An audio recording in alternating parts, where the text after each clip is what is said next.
Hello everybody, welcome back to the channel. We're going to be doing a video about 7-star Dr. Voodoo. I'm going to get you right into the action of some amazing fun footage because this is one of my favourite champions that I am so glad has reached a 7-star variety. We'll talk about its viability and other stuff like that right after we showcase this. I thought as a bit of fun, I'll just build up to about 50 lowers or past 50 lowers and then throw an SP1 and try not to get hit, which I do get hit in the process. But by doing a heavy attack or parry heavy attack, I'm then therefore throwing on a lower onto Wolverine, which I'm then planning to do a very spicy SP1, which is going to see a lot of damage, and you're just going to see, I think it was like 50k per tick health go away from the champion. Yeah, it's that simple and that fun. There's a lot more to Dr. Voodoo, and I do think this is going to be a fantastic either. And here comes the SP1. Yeah, oh, it was a bit less than that. It was 26k per tick, but still, I'm just stand back and just watch it tick out. That was just beautiful poetry in motion. So we're going to talk about now into the serious things when it comes to the champion. Dr. Voodoo is a great double-edged liquid courage mastery-based champion. Going in from fight to fight and being able to regenerate is a great start. I don't know if it's going to be like a super viable champion in Battlegrounds, but if we're talking about the idea of a champion being able to keep its health at the same type of level for a length of time, then that is going to be important for the conditions of finishing. If you finish with 100% health and you're able to remove a champion out of the equation in a short space of time, I think this could be a very underrated Battlegrounds based option. It's definitely a champion I'd love to get as a 7-star, get a higher signature because this is based on one signature, and I do actually recommend higher signaturing to a degree. When you get the one signature on the champion, so the just standard awakening level, you do get 66% debuff duration, which is essentially very handy if you are spirit venoming or poisoning, as we're now seeing, the enemy. So that's a great thing to see. There's nullification, so if you're facing off against a very troubling cosmic champion, at least you've got that as part and parcel of it. So that's another kind of great thing right there. The power control is nothing to be sniffed at, and nothing to be kind of like, taking a piss out of, because it is a great kind of element to the champion, which you're going to see in some footage coming up.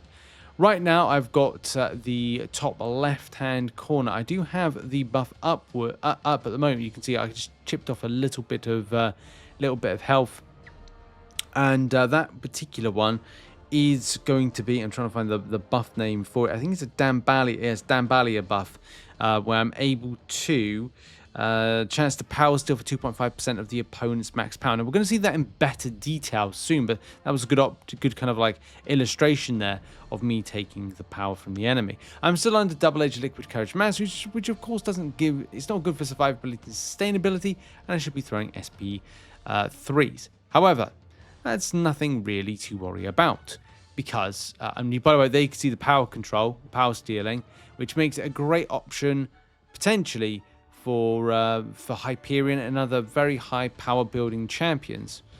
So that's always good to know that you've got that, and great damage. More so with double-edged liquid courage masteries. And as you go fight by fight, that regeneration is helping to top you up, so you can be a little bit aggressive with your SP1s and SP2s, and maybe in other fights, depending if you're fighting fight by fight using that as a lead champion, just top up the health by just throwing SP3s. By the way, don't get hit, but at the end of the day, I'll just regenerate going into the other fights. SP3 being launched, that's the greater amount of the power control elements, because you're able to put a power steal debuff on, which is stealing 45% of max power over 20 seconds, which is very, very handy, isn't it? So nice. And I, at the same time, can build up my power and be able to do a lot of damage. There was no synergies, by the way, in this particular setup, but I just wanted to SP3 rotate, just so that if I could take out the enemy, I could then go into the next fight having a little bit more power to my name. You do have on an odd, and this is the tricky thing about Dr. Voodoo, is understanding combos. Now, a lot of the time I do care, but then other times I don't care when it comes to the combos. I always try with the SP1 rotate, because I'm like, well, I want to do damaging debuffs as opposed to concentrating on power control. If the situation arose that I needed to focus on power control, of course I'd take it a little bit more seriously. But mainly I don't. I'm more like focusing on, I want to do my Spirit Venom Spirit Venom Denim, or what am I talking about? Spirit Venom debuff. It is 11:30 p.m. when I'm recording this, and I think it's time for bed, especially because I've got to be up very early on in the morning, but I do want to get this out on Tuesday, so I'm recording this late on Monday night. But yeah, you can see the amazing power control. I just had fun. Like this is a champion that I loved as a 5-star, loved as a 6-star, but he fell out of the meta because of like damage potential and rotation, and access to lowers to throwing them to then doing the various amount, huge amounts of poison-based damage that you've seen in this video so far. So yes, I have been very, very overjoyed to be playing Dr. Voodoo again, and it's definitely one of the ones that is a top priority for me to get in the coming up Rebirth event. I also have to make a decision if do I have an Awakening gem on my main account, not the CCP beta, because I would get this champion up to rank 3 as a 7-star and use him quite regularly, especially as an alternative and new power controlling option.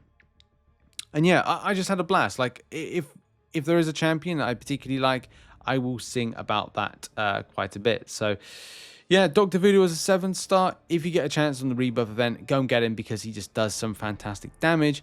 And as I said, like he doesn't need to be put in with a synergy of any kind of description because he holds his own.